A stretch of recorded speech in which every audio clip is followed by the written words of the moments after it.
I want to tell you something that changed everything for me, and I promise you, it will shake the very foundation of how you think about money. Right now, in this exact moment, your future self is trying to send you wealth, but you keep turning it away. You don't mean to, you're not doing it on purpose. But every single day, you reject the very abundance that's rushing toward you like a river, and I'm going to show you how to stop doing that in the next 60 seconds. Listen closely. The universe is not withholding anything from you. Money is not scarce. Opportunity is not limited. The only thing standing between you and unimaginable prosperity is a tiny, invisible wall you built in your own mind, and you don't even know it's there. But your future self, the version of you living 6 months from now, 1 year from now, that person already knows the truth. That version of you has already received everything you're asking for right now. The question is, will you let them give it to you? I spent years watching people pray for money while simultaneously pushing it away with both hands. They'd come to me and say, I'm doing everything right. I'm working hard. I'm being positive. Why isn't anything changing? And every single time, when I looked closer, I could see it. They were speaking lack. They were imaging poverty. They were treating their future like a prison sentence instead of a promise. Their words said yes, but their consciousness screamed no, and the universe can only give you what you truly accept. So, here's what I learned, and this is the part that's going to sound strange, but stay with me because it works every single time. Your future is not something far away. It's not waiting for you somewhere down a long road. Your future is happening right now, simultaneously, in another dimension of consciousness. The version of you who already has the money, who already lives in abundance, who already walks in financial freedom, that person exists right now. And they're reaching back through time, trying to hand you everything you need. But you have to open your hands. You have to stop clenching your fists around your current circumstances and open yourself to receive what's already yours. I'm going to teach you how to do that. I'm going to show you how to speak to your future self, how to accept the wealth they're offering you, and how to collapse time itself so that what seems months or years away arrives in your life within days. This isn't about working harder. This isn't about positive thinking or vision boards or any of that surface-level stuff. This is about understanding the actual spiritual law that governs prosperity and then wielding it with precision and faith. Are you ready? Because once you see this, you can't unsee it, and your relationship with money will never be the same again. Let me start by telling you about a woman I once knew who came to me absolutely desperate. She was a talented artist, truly gifted, but she couldn't sell her work no matter what she tried. She'd go to galleries and they'd turn her away. She'd price her paintings low, thinking that would help, and still nothing. She was living in a tiny room, eating 1 meal a day, and every night she'd pray, God, please send me money. Please let someone buy my art. Please help me survive. And every morning, she'd wake up to the same poverty, the same rejection, the same crushing disappointment. When she sat in front of me, I could feel the heaviness around her like a thick fog. So I asked her a simple question. I said, tell me, when you imagine your future, what do you see? And she looked at me with these tired eyes and said, I see myself still struggling. I see myself still poor. I see myself working and never getting anywhere, because that's reality. That's what's actually happening. And right there, I saw the whole problem. She was teaching her future self to be poor. Every single day, with her thoughts and her words and her mental pictures, she was instructing the universe to keep her exactly where she was. She was rejecting abundance before it could even reach her. Her future self, the one who could be wealthy and successful and celebrated, was trying to send her opportunities, but she kept saying, no, that's not for me, that's not realistic. I'm not that kind of person. So I told her something that shocked her. I said, you need to stop praying for money and start accepting it. There's a difference. Prayer without acceptance is just begging. But acceptance is a command. Acceptance says, this is already mine, I receive it now. Your future self is wealthy, she's already sold those paintings, she's already living in abundance. You need to become her right now, in this moment, in your consciousness. You need to feel what she feels, speak what she speaks, and act as she would act. Not someday, today. She looked at me like I was crazy. But she was desperate enough to try. So I taught her the 60-second practice, the exact one I'm about to teach you. And I told her to do it every single morning and every single night without fail. No matter what her circumstances looked like, no matter how much fear tried to creep in. Just 60 seconds of pure acceptance, of speaking directly to her future self and receiving the abundance that was already hers. 3 days later, a woman walked into a cafe where she was sitting, saw one of her small sketches she'd been doodling on a napkin, and offered her $200 for it on the spot.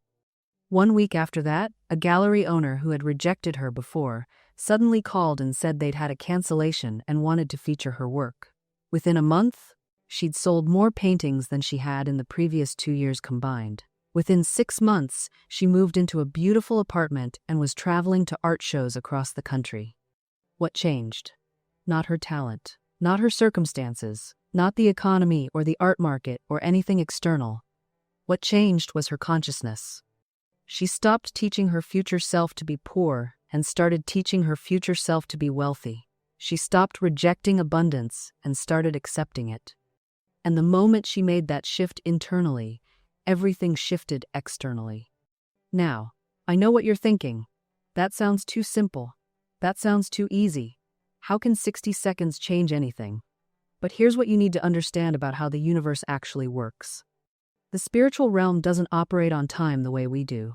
In consciousness, in the realm of spirit, everything exists right now. Your past, your present, your future, they're all happening simultaneously. The only thing that makes them seem separate is your perception, your focus, your awareness. When you worry about the future, you're not just thinking about something far away. You're actually creating it. You're speaking it into existence. You're teaching it what to become. And if you're constantly imagining a future of struggle, of lack, of barely getting by, then that's exactly what you're commanding the universe to deliver. Your future self hears you loud and clear, and they become exactly what you tell them to be. But the opposite is also true. When you speak to your future self with confidence, with acceptance, with absolute knowing that they are wealthy and abundant and free, you're commanding a completely different reality into being. You're instructing the universe to deliver prosperity. You're opening the channel for money to flow. You're removing every invisible barrier you've built, and suddenly the abundance that was always there, always trying to reach you, comes flooding in. This is not wishful thinking. This is not just being positive or hopeful. This is actual spiritual law. As within, so without. As above, so below. What you accept in consciousness must manifest in form. It has to. It's not a maybe. It's not a hope.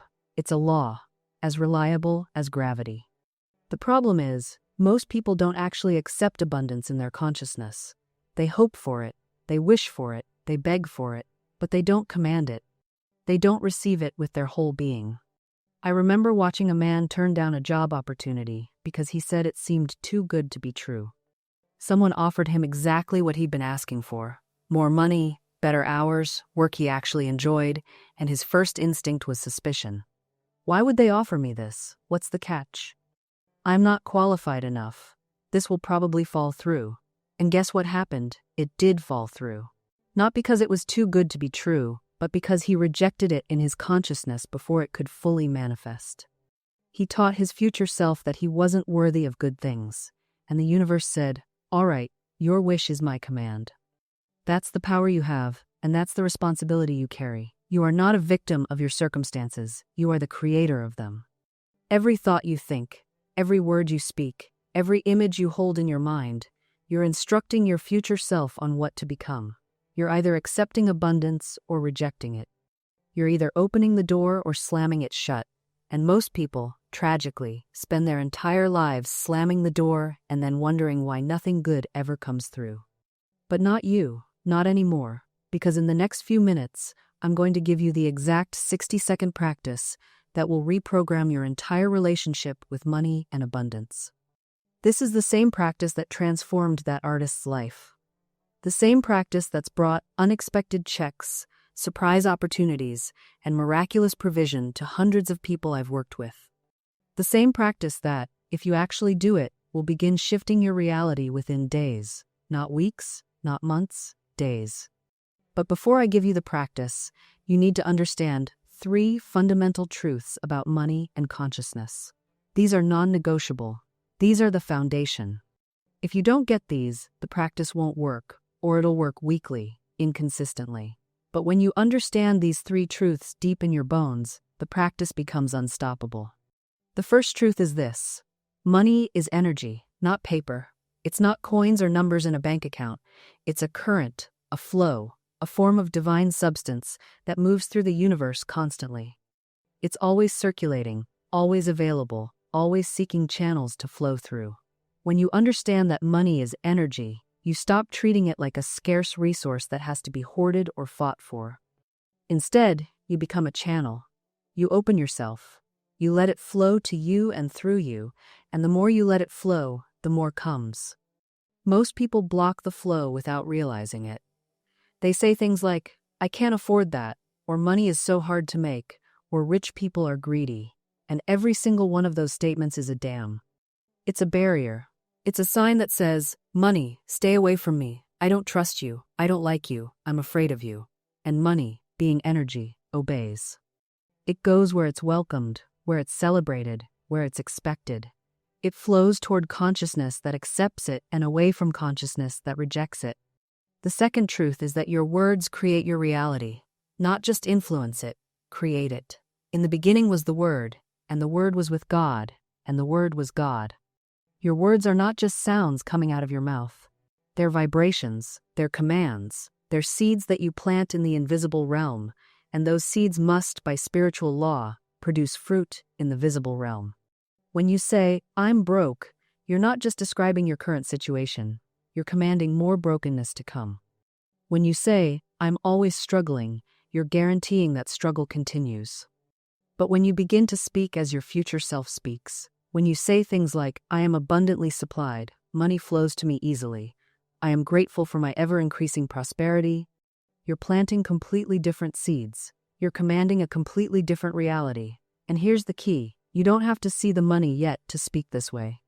In fact, you have to speak this way first, before you see it. That's the whole point. Your words create the reality. The reality doesn't create your words. I had a student who was buried in debt, couldn't even afford groceries some weeks, and I told her to start saying every morning, "I am debt-free and financially abundant." She said, "But that's a lie. I'm not debt-free." And I told her, in your current circumstances, no. But in your consciousness, in your future self, yes. You're speaking to what's already true in the spiritual realm, and you're commanding it to manifest in the physical realm. Stop letting your current circumstances dictate your words. Let your words dictate your future circumstances. She did it. She felt ridiculous at first, like she was lying to herself, but she kept going. And within weeks, unexpected money started showing up. An old friend paid back a loan she'd forgotten about. Her employer gave her a bonus she wasn't expecting. She found an error in her bank account that was actually in her favor for once. Small things at first, then bigger things. Within a year, her debt was completely gone, and she had savings for the first time in her adult life. The third truth is the one people resist the most, but it's the most important. Your future already exists. It's not something you're moving toward. It's something that already is, and you're simply catching up to it in consciousness. Think of it like a movie that's already been filmed. The ending already exists. The middle already exists. All the scenes are already complete. You're just watching it unfold. Like flipping through a photo album where every picture was already taken, you're just turning the pages. This is why faith feels so different from hope. Hope says, "Maybe it'll work out." Faith says, "It's already done. I'm just waiting for my eyes to catch up with what my spirit already knows." I knew someone once who needed to move apartments. Desperate situation, lease ending, no money for a deposit, no leads. But instead of spiraling into panic, she did something strange. She started packing, not frantically, methodically, folding clothes, wrapping dishes, labeling boxes. Her roommate thought she'd lost her mind. "Where are you even going?" She smiled and said, "I don't know yet, but the apartment is already arranged. I'm just getting ready." 3 days later, a friend of a friend called out of nowhere. A tenant had suddenly broken their lease. Beautiful place. Move-in ready, no deposit needed. The boxes were already packed. Now here's what's important. She didn't pack because she was trying to manipulate the universe. She packed because she genuinely saw it as done. Her actions were the natural response to an inner conviction. That's the difference. When you're pretending or forcing, there's tension in it. When you know, there's ease. Your body relaxes. Your movements become almost casual, because what's there to stress about? It's handled. Think about how you act when you know someone's coming over for dinner. You set the table, you prepare the food, you light the candles. You don't sit there chewing your nails, wondering if they'll show up. You received the RSVP. The knowing changes everything. It shifts you from anxiety to preparation, from begging to receiving. This is living from the end, not visualizing the end while standing in the beginning, actually living from the end, thinking from it, feeling from it, acting from it. And here's what happens when you truly live from the end. The middle stops being a test and starts being a ceremony. The waiting stops feeling like torture and starts feeling like a sacred procession. You're not crawling toward your desire, you're walking a path that's already laid out. Each step an inevitability, each moment just another scene in a play that's already been written. You see, most people are trying to make things happen. They're pushing, forcing, strategizing, thinking if they just manipulate the right circumstances, pull the right strings, convince the right people, they'll finally get what they want.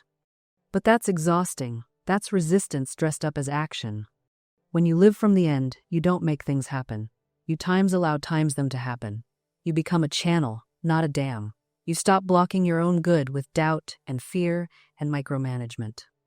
I remember a woman who came to me desperate for work. She'd been unemployed for months, sending out hundreds of applications, hearing nothing back.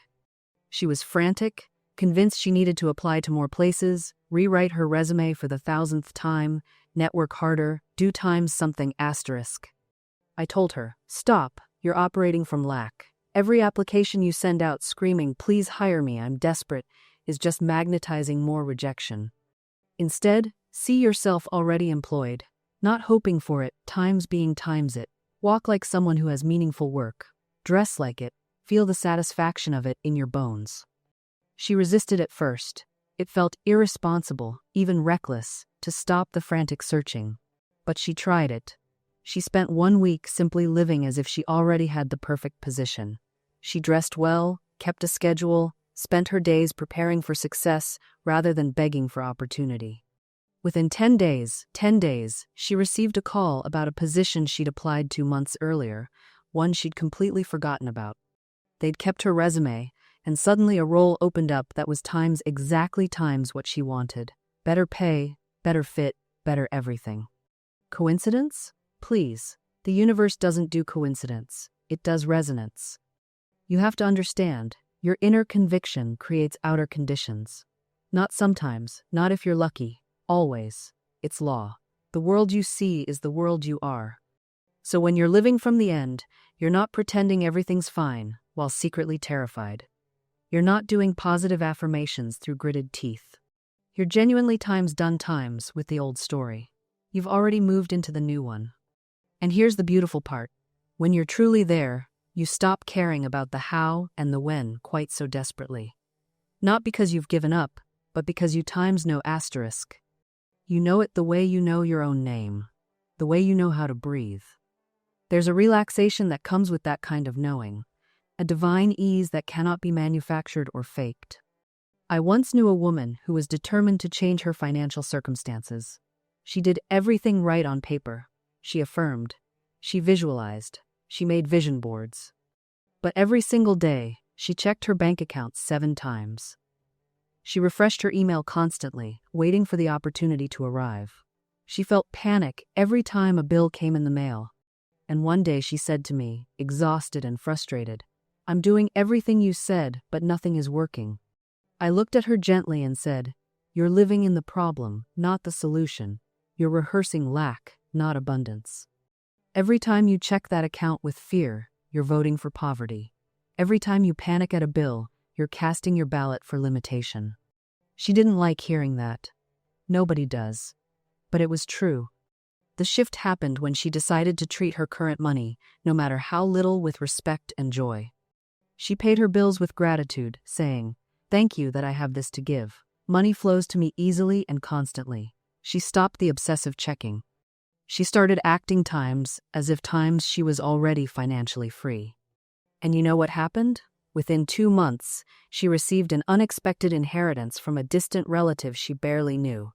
3 months after that, a business idea she'd casually mentioned to a friend turned into a profitable partnership. Did the affirmations do it? Did the vision board? No. The Times Consciousness Times did it.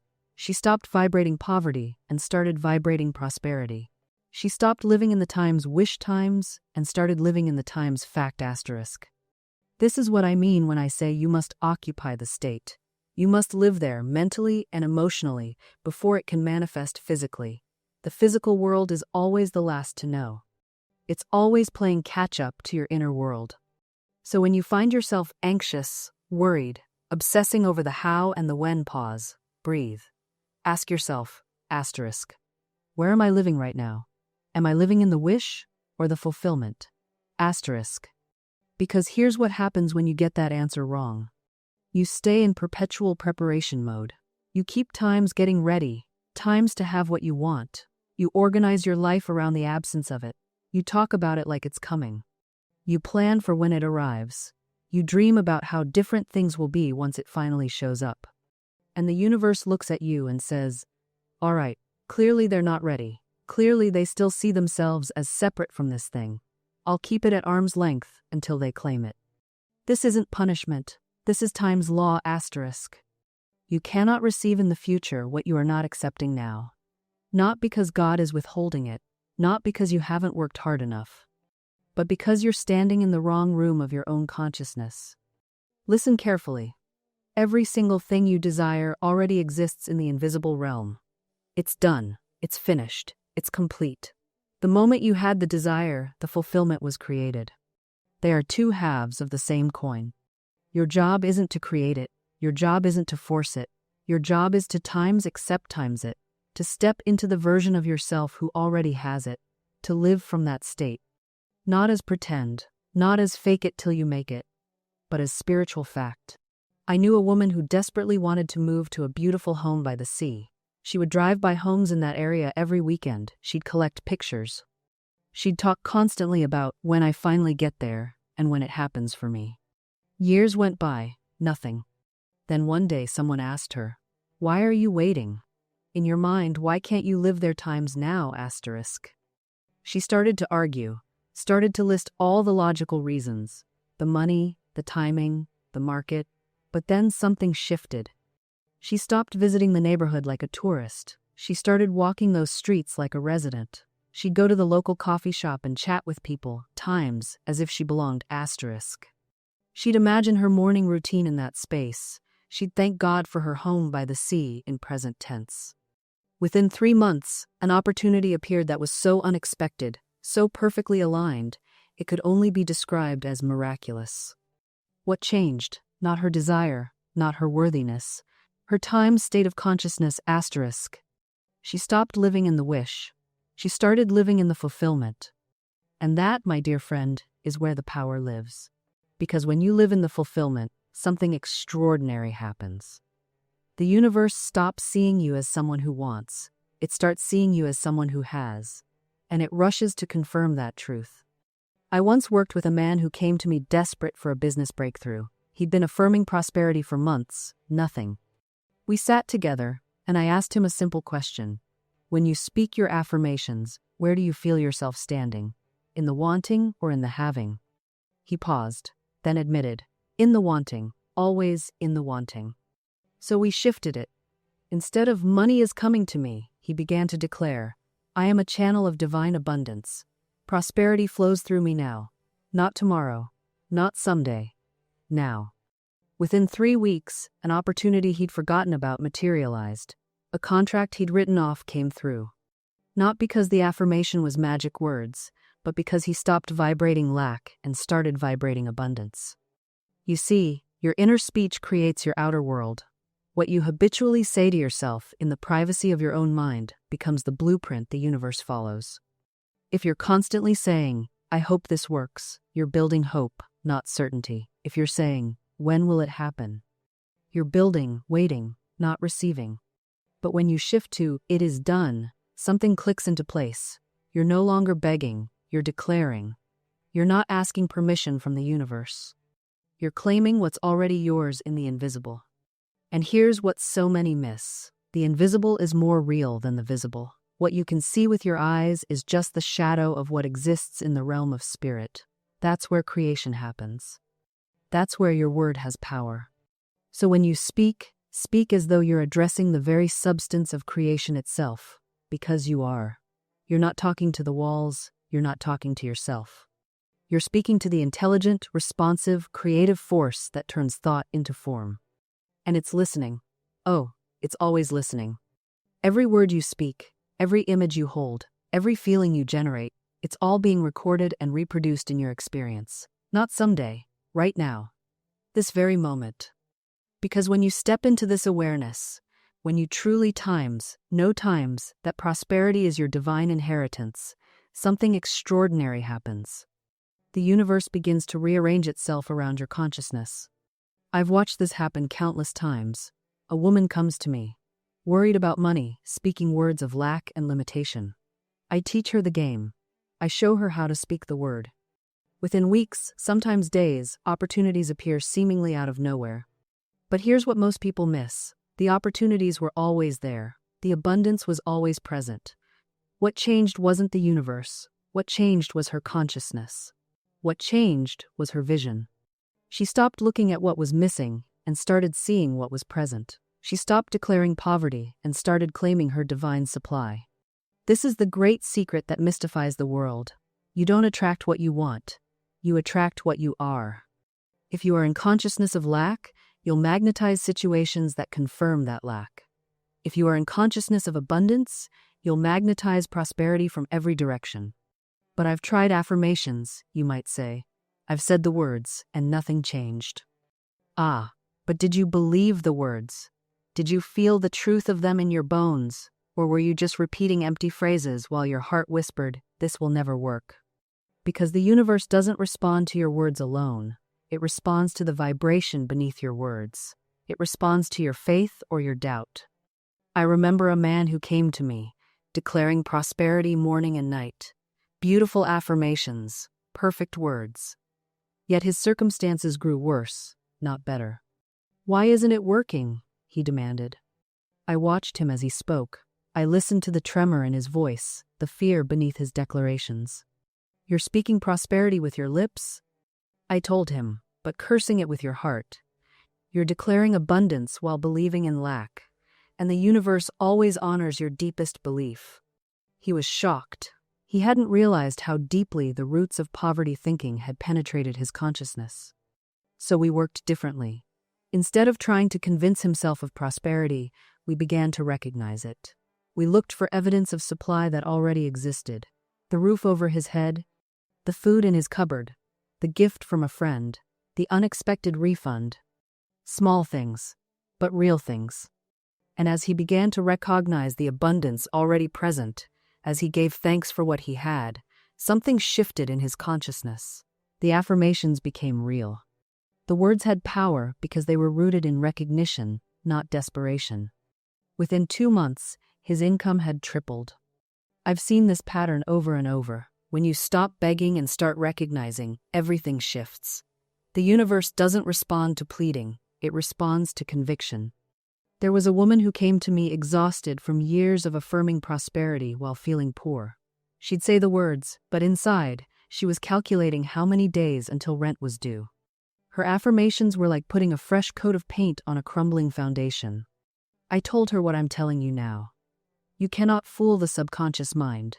It knows what you truly believe, and what you truly believe is what manifests. So we started differently. Instead of declaring what she wanted, we began recognizing what was already true in the spiritual realm. Not someday. Not if she was good enough. Now. Divine abundance is my natural state, she would say. Not as a wish, as a fact. I am already provided for in ways I cannot yet see. Not hoping, knowing. The shift was subtle at first. She stopped checking her bank account with dread. She began to feel a quiet assurance that had nothing to do with the numbers on a screen. And then, as always happens when the inner world changes, The outer world had no choice but to follow. An unexpected check arrived, then another opportunity, then a complete transformation of her financial life, not through force, but through alignment. This is the work, you see, not to create something from nothing, but to allow what already exists in spirit to take form in matter. You are not manifesting, you are revealing. And here's what most people miss. The revelation requires that you stop being divided against yourself. You cannot say one thing and believe another. You cannot affirm abundance while feeling resentful of those who have it. You cannot claim prosperity while secretly believing you don't deserve it. The inner house must be unified. Every room must be in agreement. When Jesus said, "A house divided against itself cannot stand," he was speaking spiritual law. Your consciousness must be whole, not fragmented. I've watched people sabotage themselves for years because one part of them wanted success, while another part was terrified of it. One part affirmed love, while another part believed they were unworthy of it. The inner conflict created outer chaos. The path forward is integration, bringing every thought, every belief, every hidden fear into the light of truth. This isn't comfortable work. It requires honesty that most people avoid. But it's the only work that matters. Because every external problem, every single one, is just a messenger pointing you back to something unresolved inside you. The person who betrayed you? They're showing you where you betrayed yourself first, where you ignored your intuition, where you stayed too long, where you said yes when your whole body screamed no. The money that won't come? It's revealing your hidden belief that you're not worthy of ease, that you have to struggle to deserve anything, that abundance is for other people, not you. The relationship that keeps repeating the same painful pattern? It's mirroring the relationship you have with yourself, the criticism, the abandonment, the conditional love. This is the part where most people close the book. Because this level of responsibility feels overwhelming, it's easier to stay a victim. It's simpler to believe that life just happens to you, that you're powerless, that if only they would change, everything would be fine. But you're here, which means some part of you knows the truth. Some part of you is ready to stop running. So let's be clear about what spiritual responsibility actually means. It doesn't mean you caused your trauma. It doesn't mean you're to blame for what happened to you. It means you're the only one who can heal it. You're the only one who can stop giving it power over your present. It means you stop waiting for apologies that may never come. You stop replaying conversations, trying to make people understand. You stop performing your pain, hoping someone will finally see you and save you. You save yourself, not through force or willpower, but through the simple act of returning to truth. Again and again, every time the old pattern rises, you meet it with the word. I remember working with a woman who had spent 15 years angry at her mother. 15 years of justified rage, of rehearsed grievances, of waiting for acknowledgement that never came. And one day she asked me, exhausted, "When does this end?" I said, "When you decide it ends. When you realize that holding on to this anger isn't punishing her, it's imprisoning you." She didn't like that answer. But 6 months later, she told me, "I finally understood. My mother will never be who I needed her to be. But I can be that for myself now. I can give myself the acceptance I was waiting for." That's the shift. From victim to creator, from reaction to response, from waiting to acting. And here's what's beautiful. The more you practice this, the easier it becomes. Your subconscious mind is like a muscle. The more you train it to look for evidence of your good fortune, the stronger that capacity becomes. I've watched people transform their entire experience of reality in a matter of weeks, simply by changing what they choose to notice. A woman came to me once, drowning in financial worry. Bills piling up, creditors calling. She was convinced the universe had abandoned her. I gave her one assignment. Find 3 pieces of evidence every day that money flows to you easily. She looked at me like I'd lost my mind. "But Florence, there is no money flowing to me." "Then find the evidence that's preparing to flow." I told her. A coin on the sidewalk, an unexpected discount, a bill that's lower than expected. Train your mind to see the current, not just the drought. She did it, reluctantly at first, found a quarter, got a free coffee when the barista made an extra by mistake, discovered she'd overpaid her insurance, and was due a small refund. Small things, tiny things. But within 3 weeks, something shifted. A A client she'd forgotten about paid an old invoice. A side opportunity appeared out of nowhere. Her tax refund came earlier than expected. Within 2 months, her financial situation had completely turned around. Did the universe suddenly decide to favor her? No. She changed the frequency she was broadcasting. She stopped affirming lack and started affirming flow. And the universe, as it always does, matched her energy. This is the mechanics of manifestation that most people miss. They think it's about vision boards and wishful thinking. It's not. It's about becoming a vibrational match for what you desire, by choosing moment by moment, thought by thought, to align with the reality you want to experience. Your subconscious is listening to every word you speak, every thought you think, every story you tell about your life. Make sure you're telling the story of the person you're becoming, not the person you used to be. Because, darling, you're not who you were yesterday. You're not even who you were this morning. Every moment is a new opportunity to choose differently, to think differently, to be differently.